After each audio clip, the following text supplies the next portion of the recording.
Yo lo que sí te digo es que no hace mucho ofrecía a Julián Álvarez al Barça, porque me lo habían ofrecido a mí, y Barça trajo a Ferran Torres. Maradona hubiese sido más que Messi. Entonces me vino a ver y me dijo, oye, yo me voy de aquí. Estaba convencido que para jugar bien tenía un sistema de vida que salía de noche, que no dormía por la noche o poco, en cambio dormía por las tardes. Cuando trajimos a Leo era muy pequeñito, 12, 13 años, era muy delgado, no parecía que pudiese llegar a triunfar en el fútbol y la verdad es que había dudas. Soy pelotas, soy pelotas.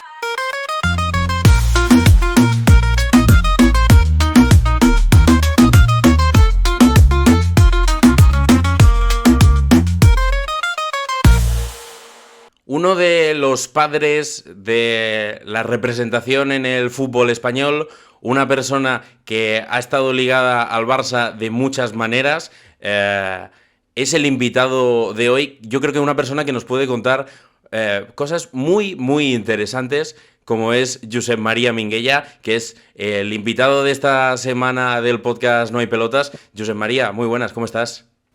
Hola, buenas tardes, estoy bien, muchas gracias. Estábamos hablando ahora que estamos haciendo este cambio ahora de lengua, que yo he hablado contigo en todo momento en catalán y digo, ahora se nos va a hacer un poco raro hacer este cambio de lengua, pero bueno, hay que adaptarse, ¿no? Lo que me decías tú ahora. Claro,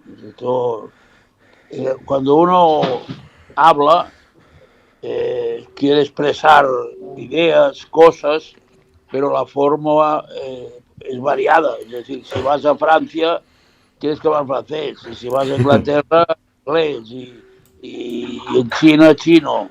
Y bueno, y esto es un poco la ventaja del ser humano, que puede cambiar de forma de expresarse, y si sabes, se le entiende perfectamente. Yo creo que, Josep María, tú nos vas a explicar cosas muy interesantes porque tienes una larguísima trayectoria vinculada al mundo del fútbol y lo vamos a hacer más o menos un poco por orden. Vamos a intentar hacerlo bastante cronológico porque justo ahora fuera de cámaras hablábamos de tus inicios en el fútbol. Si no me equivoco, tú empiezas en el 70 en el Barça cuando eres intérprete de Vic Buckingham, ¿no? Bueno, en realidad yo estoy en el Barça desde el año 66. ¿Vale? Como segundo entrenador de los juveniles, ¿Vale? ayudando a Paco Rodri, que fue central del Barça internacional con España, el Mundial de Chile, y él era el entrenador, y el Barça en aquella época no tenía las posibilidades de ahora, y en los juveniles había 3 equipos y ¿Sí? Solo había un entrenador. Y entonces yo me había sacado el título de entrenador de fútbol como una afición para conocer cómo era eso y todo esto. Y entonces me invitaron y entré en el Barça el año 66. Y entonces, estando allí entrenando, ¿Sí? y chavales y pues algunos que luego llegaron al primer equipo del Barça, pues entonces, verdad, al año 70 llega Vic Buckingham, que es un inglés entrenador para el primer equipo del Barça. Y en el club no hay nadie que hable inglés. Es decir, se pregunta a ver quién puede ayudar a Buckingham en su trabajo y ¿Sí? no hay nadie. Entonces, yo que había estado 2 veranos en Inglaterra, pues me animé, di un paso adelante y bueno, y me nombraron, sí, poco intérprete y ayudante de Vic Buckingham. ¿Sí? Y fue mi entrada en el fútbol profesional. Fuiste por eso valiente, porque con 2 veranos en Inglaterra te tiraste directamente a la piscina. Sí, claro, no, mi inglés no era de aquellos pero para hablar de fútbol no es necesario que sepas todo el vocabulario inglés. Ya. mientras sepas lo que es el terreno de juego, lo que es la pelota, lo que es las botas, lo que es la táctica y todo esto, pues ya te entiendes. Igual, y con la práctica, y además vi que era muy buena gente y muy amable, y estaba solo en Barcelona y yo estaba soltero también, entonces estábamos mucho rato juntos y al final sabía exactamente qué es lo que pensaba, cómo quería que jugase el equipo, Vale. en fin, transmitíamos sin problema lo que él era, y la prueba es que el equipo jugó bien, ganó una Copa del Rey, que en aquella época era complicado para el Barça. Sí. En la Liga tuvimos en aquel último partido que el Barça jugaba al Campo Atlético de Madrid contra el Atlético, y el que ganaba era campeón, y resulta que empataron 1-1 y fue campeón el Valencia. Pero hasta el último partido estuvimos ahí en primera línea. Quiero decir que la trayectoria de Big Buckingham fue positiva en el Barça. Luego, al año, o un poco, año y pico, te pasas a ser el asistente, ¿no?, de Rinus Michels. Te lo proponen dentro del club. Es el propio Rinus Michels el que dice: yo quiero que sea Minguella. No sé cómo fue eso exactamente. Bueno, ellos se conocían. Buckingham venía de entrenar al Ajax y luego Rinus entrenó al Ajax, entonces se conocían, y cuando llegó aquí, lo que le dijo, parece ser, Buckingham a Mitchell: oye, quédate este chaval o este joven que es válido, que te va a ayudar y todo esto. Y entonces cuando llegó Mitchell, que era un tipo muy serio, muy ordenado, pues me lo propuso, y para mí fue un adelanto, un estar en el primer equipo del Barça, y bueno, y estar a nivel técnico, a ver partidos, a ver jugadores, a sentarme en el banquillo, en fin, todo esto. Decía en la presentación que tú eres prácticamente, y no, algunos de nuestros invitados nos han hablado de ti también como uno de los padres, nos han definido así, como uno de los padres de la agencia de la representación de futbolistas en España, especialmente en Cataluña. Tú en el 78 formas parte de la campaña electoral de Núñez, pero a partir de ahí más o menos es cuando haces el impasse a ser también representante de futbolistas. ¿Cómo va eso? ¿Va un poco por tus inquietudes, que quieres dedicarte a ello, que ves que ahí hay como una figura que falta y tú piensas que ahí puede ser importante? Bueno, estando metido en el mundo del fútbol, en aquella época, te enteras, te das cuenta de que está todo más o menos ordenado. Para sacar el título de entrenador hay que hacer unos cursos, para jugar al fútbol tienes que tener un nivel, para ser masajista, para ser médico, tal. Y hay una figura que es la de gente que está con jugadores y te ofrece jugadores a los clubes, y que está prohibido por la FIFA. Es decir, no es que esté permitido, es que está prohibido. Vale. Y entonces iniciamos con Dennis Roach y con Robben, un holandés, y Dennis Roach, un inglés y tal. Nos reunimos me acuerdo, en Bruselas, en el aeropuerto, y planteamos la posibilidad de ir a la FIFA a que ponga en marcha la figura del agente deportivo. Bueno, estuvimos de acuerdo, fuimos a Zúrich, a la sede de la FIFA. Había mucha contra, porque ellos entendían que si tal, que si el dinero, que claro, ellos lo que no querían es que nadie entrase en este mundo que manejan los dirigentes de la FIFA. Yeah. Pero con nuestros planteamientos conseguimos que en enero del 94, cuando el sorteo del Mundial de Estados Unidos en Los Ángeles, la FIFA sacase el reglamento de la gente con las condiciones y todo esto, y desde entonces es una figura reconocida desde enero del 94. Que ¿Qué quería ser Minguella de pequeño? Porque has estado vinculado al Barça de muchas maneras, has sido también representante, has estado en muchos de los grandes fichajes que ha hecho el club en las últimas décadas. ¿El Minguella de pequeño tenía clarísimo que quería estar vinculado al fútbol o no? Bueno, a mí me gustaba mucho el fútbol, jugaba esto en el colegio, luego fui a jugar en equipos de juveniles, jugué en el juvenil del Barça, pero no era suficiente bueno y me pasaron a juvenil de la Peña Eulogio Martínez del Clot, en fin, pero siempre vinculado al fútbol y entonces me di cuenta de que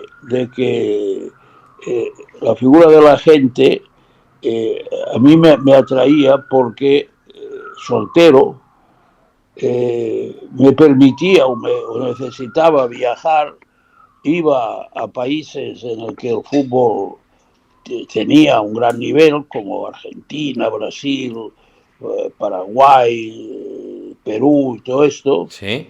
Entonces, a partir de que dejé el Barça, que se fue Rinos Michels, pues estuve un año de gerente en el Hércules de Alicante, ¿Mm? que quedamos quintos en la liga, que fue un éxito del entrenador Arsenio. Y a partir de ahí, soltero y todo esto, cogí el avión y una maletita y me fui para Buenos Aires y empecé a ver jugadores. En aquella época, si querías ver jugadores, tenías que ir a verlos in situ, no es como ahora que está la cámara de televisión, las imágenes y todo, no, entonces los veías sobre el terreno allá o no. Y bueno, y ahí viendo un partido de estos, 77 creo que era, vi a Maradona, que tenía 15 o 16 años y que me dejó impresionado.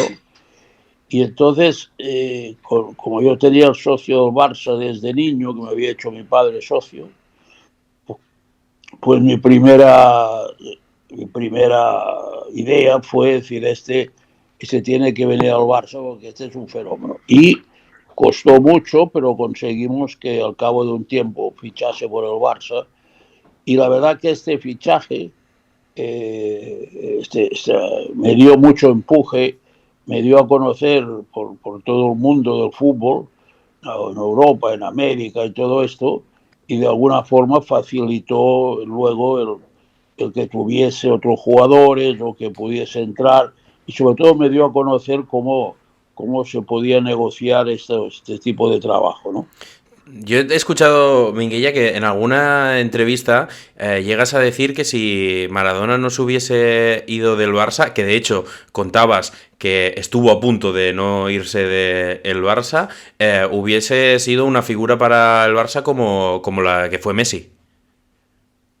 Sí, Maradona, es decir, no, Maradona hubiese sido más que Messi, no, no a nivel individual, sino porque en aquella época solo podías tener dos jugadores extranjeros.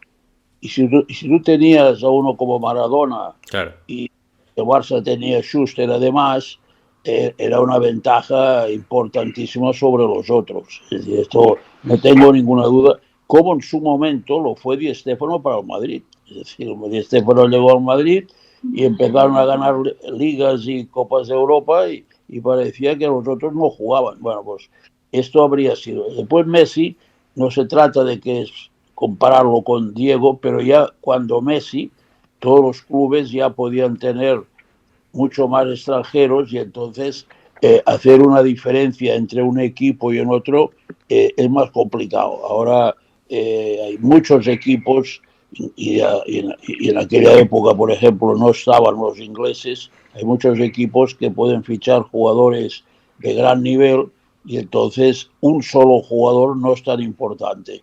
Cuando llegó Maradona a Barcelona, un solo jugador podía ser muy importante y además tenías a Schuster doblemente importante. Fue una desgracia lo que le pasó en el Barça, para el Barça y también para él, porque seguramente si se hubiese quedado en Barcelona, su vida no habría sido tan turbulenta y quizás habría triunfado más y sobre todo vivido mejor, porque Diego fue una persona que vivió durante muchos años atormentado porque era un genio y las cosas no salían como él pensaba que tenían que salir, en especial cuando hizo la figura de entrenador, ¿no?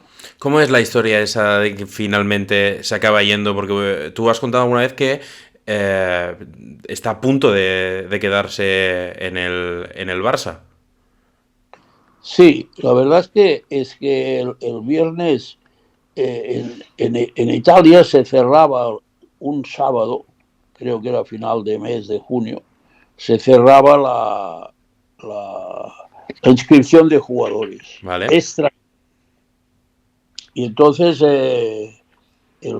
vinieron aquí Ferlaino, que era el presidente del Nápoles, junto con su parte de su directiva, pero Núñez se negó a venderlo. Es decir, hay que decir que Núñez no estaba de acuerdo en transferir, y además lo dijo, hizo unas declaraciones y tal.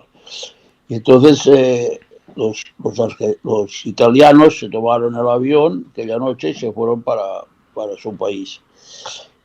Menos Giuliano, que era el director deportivo, que se quedó en el Hotel Princesa Sofía, que se llamaba entonces así, y que era con el que había iniciado la relación conmigo para fichar al jugador y todo esto y tal. Entonces yo entendí que el hombre se había quedado aquí, pues que había que irlo a saludar y a despedirlo y todo esto y lamentar el fracaso de su negociación, ¿no? ¿Mm? Porque la negociación había estado muy adelantada. Y entonces,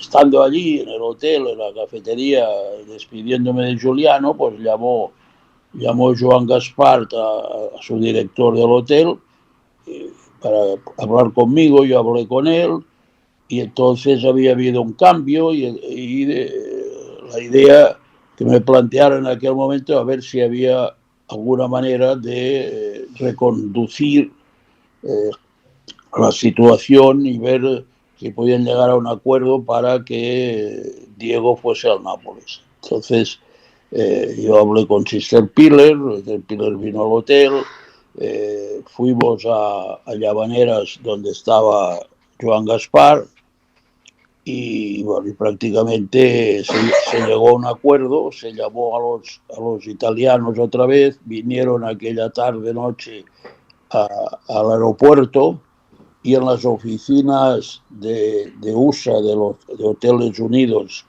en el aeropuerto, se firmó a las 11 o 12 de la noche la transferencia de Maradona al Nápoles. Así fue, un jugador de tanto nivel se hizo la transferencia así deprisa y corriendo. Yo siempre lo he lamentado porque yo como barcelonista creo que un gran jugador como él, y luego Messi, Stoichkov, Romario y Rivaldo, tienen que estar en el Barça siempre que puedan. Más los nacionales, Guardiolas, Sí. y todos estos vaqueros y demás. Es decir, para mí los grandes jugadores, si pueden, tienen que estar en el Barça. Has hablado precisamente de una figura como Stoikov, la has sacado justo ahora.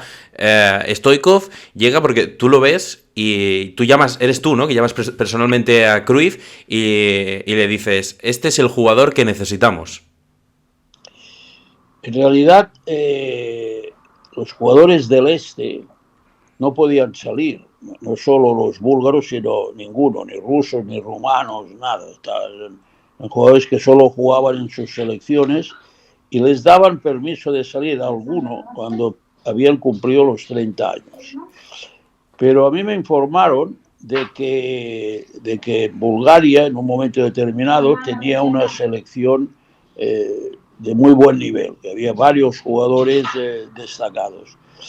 Y entonces recuerdo que le dije a Tente Sánchez, que era el lateral derecho del Barça y que estaba allí trabajando conmigo, le dije, oye, ¿podemos encontrar a alguien búlgaro por aquí que, que, que me pueda llevar, que me pueda ayudar a ir a Bulgaria? El búlgaro no se entiende nada, no hay ni las letras ni nada, entonces no.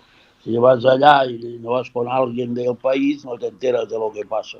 Bueno, al final, al cabo de unos días, el Tente llega y decía, he encontrado un chico de Sabadell y tal, que está aquí, que tal, que bueno, que habla español y que habla búlgaro, bueno, que es búlgaro. Bueno, lo llamó, hablamos con él, le dije si tenía problema en volver a Bulgaria, dijo que no, y me acompañó y fue el intérprete. Y él fue, y entonces fuimos allí a ver fútbol, y concretamente el CSK. Y en el CSK estaba Stoichkov, estaba Penev, estaba Kostadinov, estaba Lechko, estaba Ivanov. Y tenían un equipo excelente. Pero de todos estos, a mí me pareció que el que encajaba o que necesitaba el Barça, por su espíritu, por su garra, por todas sus condiciones de futbolista, era Cristo. Entonces sí, entonces llamé a Johan, le dije, oye Johan, acabo de ver un jugador que me parece diferente y que nos encaja muy bien, creo que encaja muy bien y tal. Y entonces le dije, llamas Tocho, y dice, no lo conozco, yo no, ya sé que lo conozco. Entonces montamos un rally para seguirlo, en el que estaba el ayudante de Cruyff, que era el hombre en el que él confiaba, ¿cómo se llamaba? Bruno Slot, algo así se llamaba. Johan tenía un solo ayudante, que era el hombre de confianza, muy amable, muy divertido. Y fuimos a ver 2 o 3 partidos y él confirmó que sí, que era interesante para el Barça, y ahí se iniciaron las negociaciones para ficharlo. Luego vino a jugar un partido amistoso, lo llevamos en gira al CSK, en fin, hubo bastante relación con ellos. Otro de los grandes nombres en los que has estado involucrado ha sido la llegada de Romario. Romario, aparte de tan bueno como era también una persona tan peculiar, con un carácter tan único como parece. Bueno, Romario es un tipo de una personalidad muy, muy definida, que va muy de frente siempre, que no tiene problema en decir lo que piensa, a favor o en contra, si lo cree conveniente. Yo tengo mucho aprecio por Romario, aparte que me parece un gran jugador, pero no es fácil encontrar un tipo tan convencido de lo que tiene que hacer. Y él, por ejemplo, estaba convencido que para jugar bien tenía un sistema de vida que salía de noche, que no dormía por la noche o poco, y en cambio dormía por las tardes. Y entonces, para su sistema de juego, él te explicaba que esto le iba a fenómeno, que se encontraba bien, y la prueba es que luego salía y era un goleador, ¿no? Bueno, es un jugador que ha sido brillante, que ha estado en el Barça, que ha estado en la selección brasileña y tal, y que hace muchos años que es senador de su país. Sí. Es decir, no hay tantos exfutbolistas que terminen siendo senadores del país. Por eso digo, es un personaje muy especial, porque aun siendo senador está en la capital de Brasil, pero los fines de semana se va a Río de Janeiro, a la playa, a jugar sus partiditos de fútbol y sus partiditos de tenis pie y todas estas cosas. Un personaje muy interesante, y yo creo que fue un gran viaje para el Barça. Hay una historia, Minguella, que yo creo que tienes que estar harto de contar, pero es que teniendo la posibilidad de hablar contigo, me veo prácticamente en la obligación de que vuelvas a repetir la historia que tanto has contado, que yo ya me imagino que sabes ya por dónde voy, y es la famosa historia del fichaje de Leo Messi y la servilleta. Yo sé que quizá estás cansado ya de contar esa historia, pero es que me veo prácticamente en la obligación. Bueno, en realidad es una anécdota en un fichaje, porque cuando llegó Leo, cuando trajimos a Leo, era muy pequeñito, 12, 13 años, era muy delgado, no parecía que pudiese llegar a triunfar en el fútbol, y la verdad es que había dudas en los técnicos del fútbol base del Barça de que fuese necesario traer un jugador argentino tan joven, siendo tan delgadito y siendo físicamente tan poco fuerte, ¿no? Entonces, Sí. iban pasando los días y estaba la familia en el hotel, que habíamos invitado a los padres, porque por la edad tenía que venir todo el grupo y los hermanos, y estaban ya un poco aburridos y con ganas de volver porque no había una decisión por parte del Barça de decir, bueno, que se quede y tal, ¿no? Entonces fue cuando se me ocurrió decírselo al Charlie, al Reixac, que estaba de secretario técnico del Barça. Digo, oye, Charlie, mira, me pasa esto. Se lo dije a Rifé también, que era el director de fútbol base. Y entonces Charlie dijo, bueno, nada, preparamos un partido y lo vemos y tomamos la decisión. Y esto es lo que hizo él. Y se hizo un partido a cabo de una semana. Y el Charlie cuando dijo, si no cuesta mucho, pues... Y entonces, para que no fuese de palabra, porque yo ya le había dicho varias veces a los padres que no había problema, que se quedaba y tal, para que no fuese de palabra, sino que hubiese un papel que de esto, entonces digo, oye, ¿por qué no lo escribes esto y tal? Y entonces cogió una servilleta y él mismo escribió esto, diciendo que había visto al jugador y que dadas las condiciones entendía que tenía posibilidades de jugar en el Barça y tal y tal y tal. Y bueno, y esta es la historia de la famosa servilleta. Junto a Cruyff, ¿crees que Messi sin duda es la figura más importante de la historia del Barça? ¿Crees que Cruyff está por delante? ¿Crees que Messi está por delante? No, yo creo, yo no creo en esto. Yo creo que cada época tiene sus jugadores, Sí. que son desde que lo fundó el Gamper, el Barça, ha habido diferentes jugadores que han sido importantes. Una época en que era Samitier, todo el mundo hablaba de Samitier y de Alcántara, de los goles que hacía. Hubo otra época que Kubala llenaba las Corts hasta el punto que hizo el estadio pequeño y obligó a hacer un nuevo estadio. Después vino Cruyff, después vino Maradona, después vino Messi, después... Es decir, un club grande necesita siempre figuras al frente para llenar el estadio, para poder mantener sus necesidades técnicas y todo esto. Y el Barça, afortunadamente, a lo largo de la historia, de estos 125 años que se cumplen ahora, ha tenido muchos jugadores importantes y quiero decir que dentro de estos ha habido muchos catalanes, porque la gente lo olvida esto. Ahora hay más extranjeros, pero hubo una época, en la época de Kubala, por ejemplo, que Barcelona ganó las 5 copas y todo, que no lo había ganado nunca, y que hizo que el estadio de las Corts se hiciese pequeño. Esto es un hito muy importante. Pues en aquella época jugaba Ramallets, jugaba Seguer, Biosca, Segarra, Gensana, Bosch,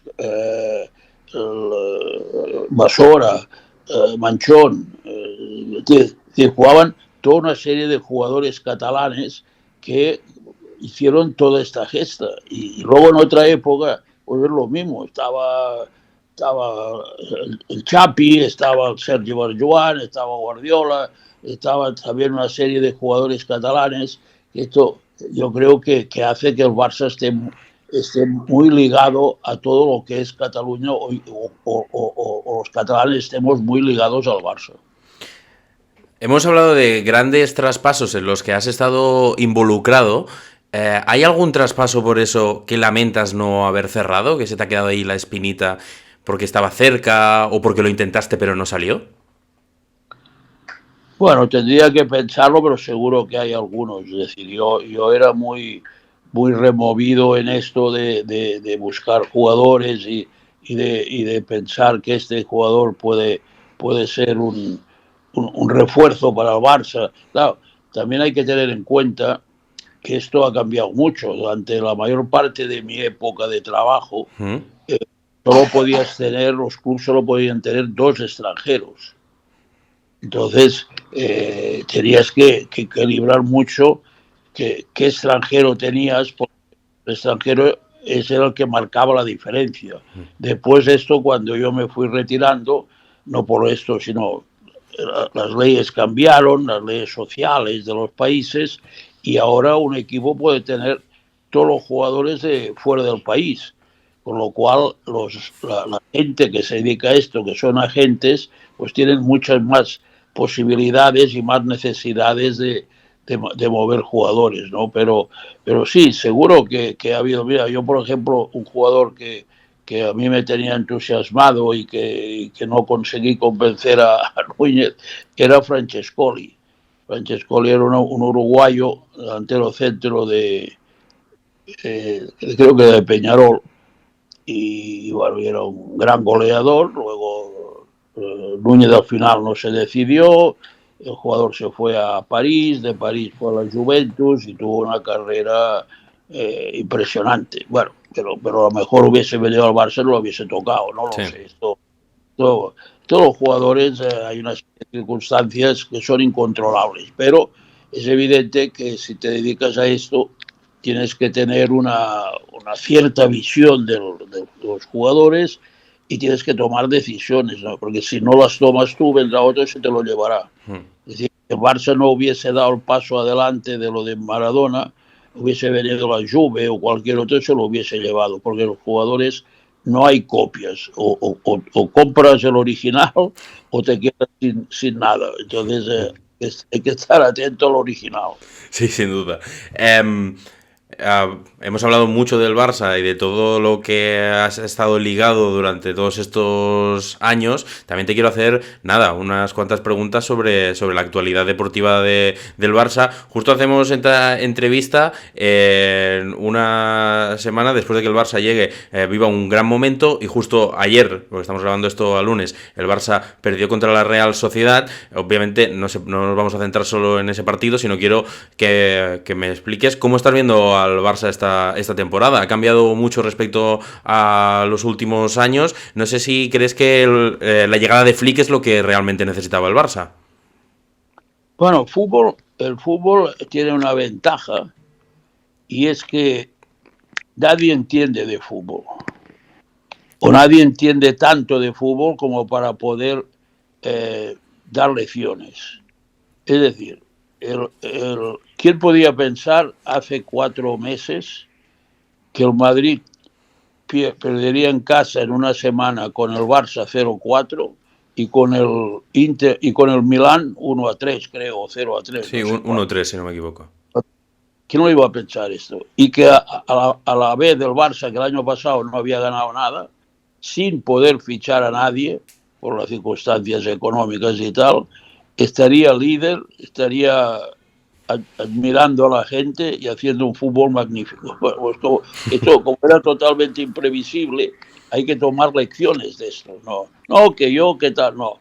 Entonces, no sé lo que ha pasado, porque yo creo que no lo sabe nadie, pero seguro que un conjunto de cosas, la llegada de un entrenador nuevo, seguramente los planteamientos menos encorsetados, más directos de un entrenador alemán que busca la portería contraria, todo esto, pues ha hecho que el Barcelona haya arrancado la temporada de forma sensacional y de alguna manera sorprendente. Ahora esto tiene que durar, porque hasta ahora todo ha ido bien.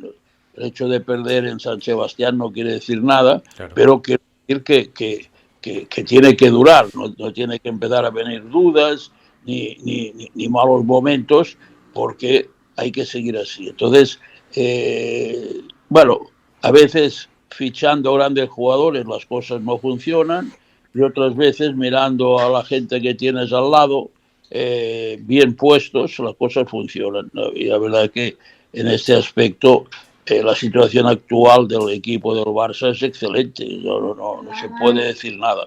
El Barça ha atravesado también estos años una situación económica muy complicada. Ahora parece que empieza a ver la luz al final del túnel.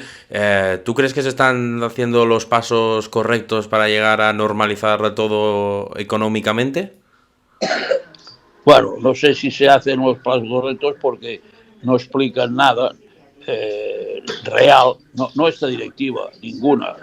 Es decir, las asambleas no se explican realmente las cosas, sino que te dan una visión general y no se sabe, pues por ejemplo, ahora el contrato de Nike, que es un excelente contrato, pero no se sabe si lo han hecho directamente el Barça o han tenido que intervenir terceras personas, si hay que pagar comisiones a alguien. Bueno, en fin, no.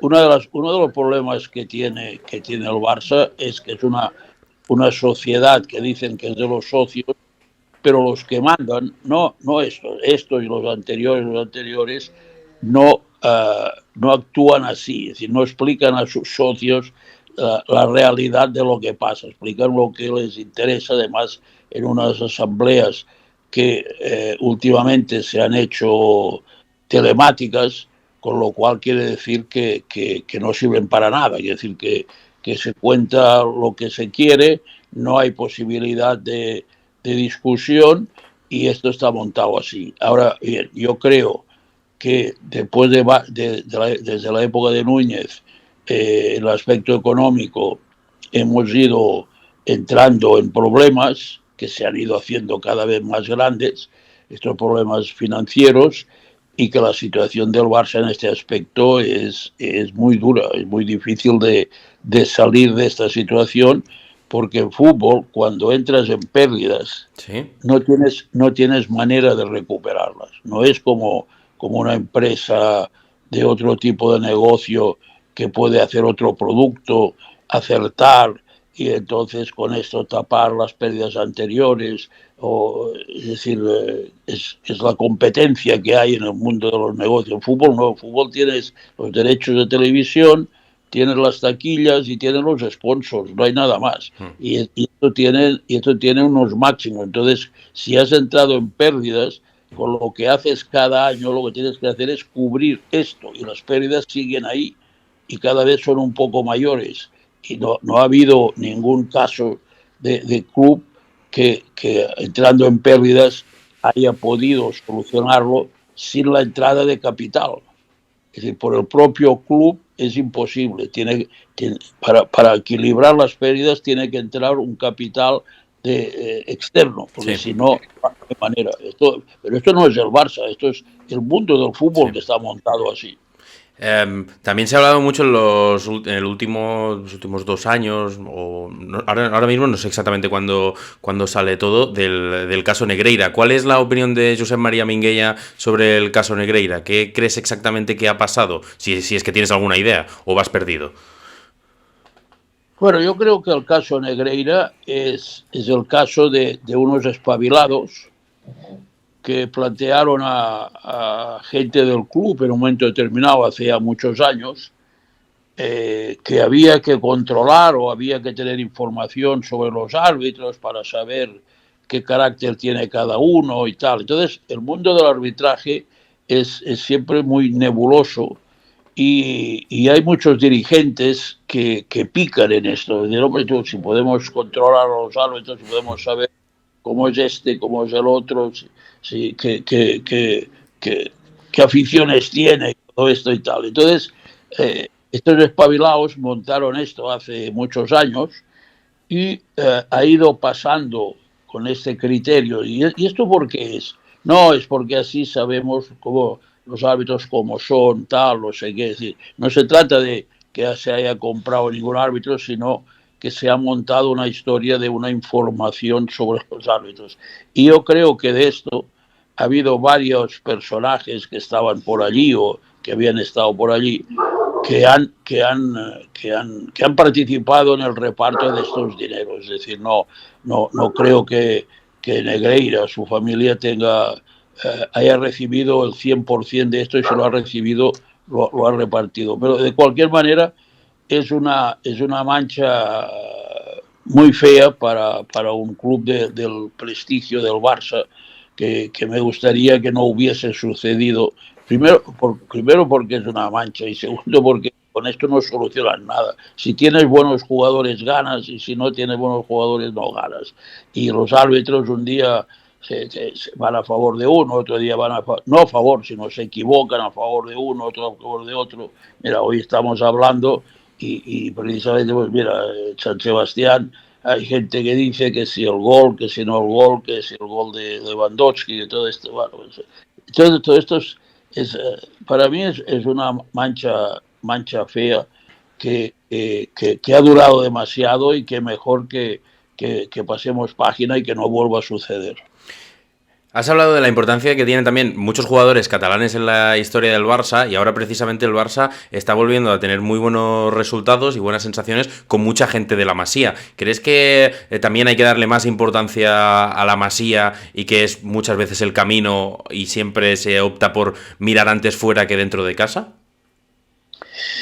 Bueno, el club del Barça necesita las dos cosas. Necesita a la Masía para tener jugadores de casa, jugadores propios, jugadores formados ahí, pero necesitan hombres. Es decir, un club del Barça difícilmente llegaría a lo que aspira la afición de ganar títulos y todo esto solo con jugadores salidos de la Masía. Es decir, si el delantero centro es ruso, tienes que intentar traer al ruso. Si es argentino, tienes que intentar traer al argentino.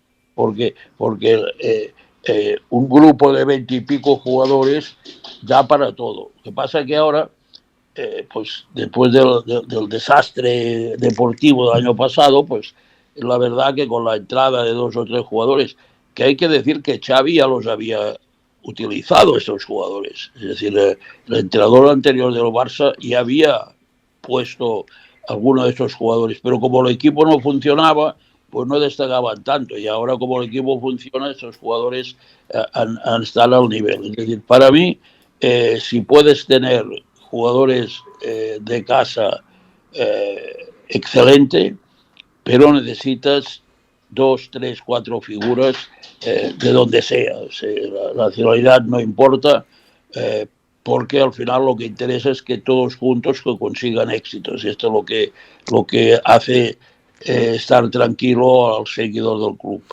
Entramos ya vamos a acabar, Josep María. Una pregunta que le hago a todos los invitados es que el nombre del podcast es No hay pelotas, por la vinculación que tiene con el fútbol, obviamente las pelotas y con el deporte, pero también por la típica frase de no hay pelotas, no hay cojones, no hay huevos, que muchas veces nos llevan a hacer cosas que seguramente sin esa frase o sin ese pensamiento no haríamos. Yo sé que tú en el mundo del fútbol tienes que tener tropecientas anécdotas. ¿Hay alguna anécdota bajo esa premisa o alguna anécdota así un poco disparatada que nos puedas contar? La verdad es que no sé demasiado a qué te refieres, pero bueno, pero en el mundo del fútbol, primero, hay diferentes caracteres dentro de un grupo, de una plantilla. Uno es más tranquilo, el otro es más caliente, el otro chilla, el otro tal, no sé qué. Y después hay gente que es mucho más expresiva, hay gente que es muy lanzada, pero no dice nada, y dice cualquier cosa, y otro le puede molestar, lo que sea, pero no dice nada. Entonces, yo ahora mismo, si quieres que te diga la verdad, no sé. Bueno, por ejemplo, te voy a explicar que un día el Barça hubo un momento con Cruyff de entrenador que tenía 4 extranjeros y podían jugar 3. Entonces, en una de las primeras eliminatorias de la Copa de Europa,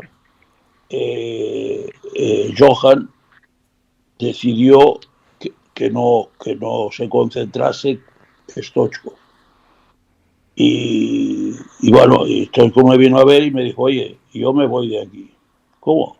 Sí, yo no puedo, yo no he venido aquí a estar de suplente y tal, y no sé qué. Dile al club que me busque equipo, que yo me voy. Claro. Era la calentura de uno que quiere jugar siempre.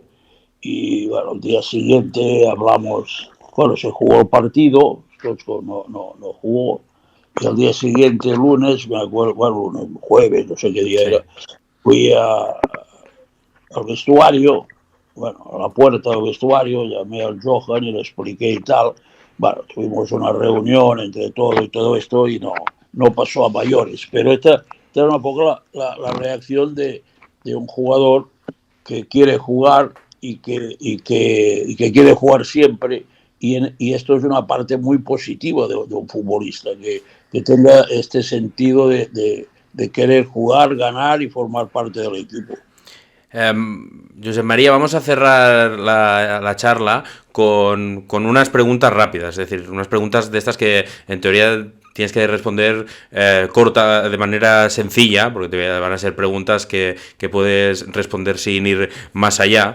Son sobre todo sobre gustos tuyos personales a nivel futbolístico y sobre tu opinión. Por ejemplo, te voy a empezar preguntando ¿cuál es el jugador preferido de Josep María Minguella? Me da igual si es histórico o actual. El preferido, Stoichkov. ¿El mejor entrenador de la historia del Barça?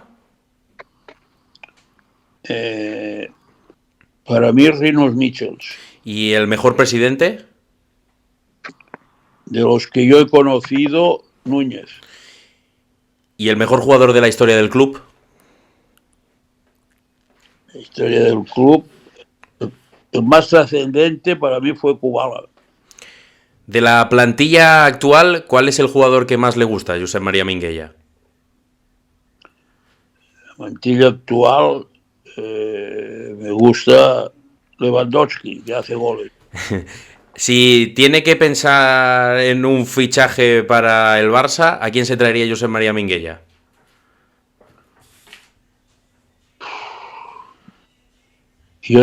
Esto es difícil. Yo traería un centrocampista defensivo, pero ahora mismo no lo tengo, no puedo dar un nombre. Yo lo que sí te digo es que no hace mucho, hace un año ofrecía a Julián Álvarez al Barça, porque me lo habían ofrecido a mí, y Barça trajo a Ferran Torres, ¿cómo se llama? Ferran Torres, sí.